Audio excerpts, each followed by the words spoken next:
Kryetari i Aleancës për Shqiptarët Zjadin Sela bashkë me dy deputetët Ilire Dauti dhe Elmi Aziri dorëzuan iniciativë në gjykatën kushtetuese për ta kontestuar ligjin për kundërvajtje i njohur si projekti Safe City. Sela tha se ligji ka shumë dilema, të cilat është dashur të sqarohen para se të miratohet. Përpara kushtetutës, qytetarët duhet të jenë të barabartë. Dhe si tillë, të gjithë qytetarët, pa marrë parasysh se jetojnë Kumanova, në Shkup ose në Tetov, duhet të jenë të barabartë edhe në drejtim të përfshirjes në këtë lloj projekti, domethënë edhe në Strumic, edhe në Struk, edhe në Ohër, edhe në Kërçov, edhe në Kavadalc, edhe në Shtip, edhe gjithandej. Sipas Selës, kjo lloj ndarje të jep arsye të dyshosh që ka për qëllim zhvatjen e një kategorie të qytetarëve. Ai konteston edhe mos respektimin e gjuhës shqipe. Nuk respektohet kushtetuta dhe ligji për përdorimin e gjuhëve, e cila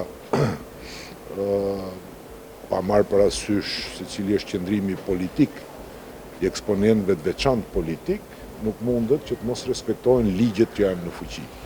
Mënyra e arritjes së dënimit përmes SMS porosisë deri te qytetari, sipas Selës, të kufizon mundësinë e ankesës.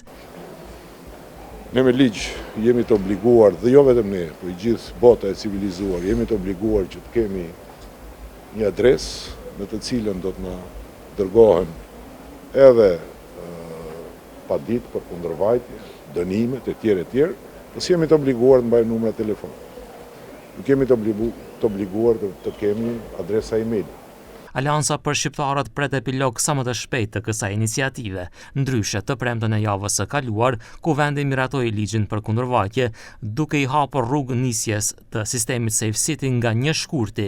Ligji parashikon përdorimin e mjeteve teknike për regjistrimin dhe sanksionimin e kundërvajtjeve, si tejkalimi i shpejtësisë, kalimi në dritë të kuqe dhe parkimi pa rregullt.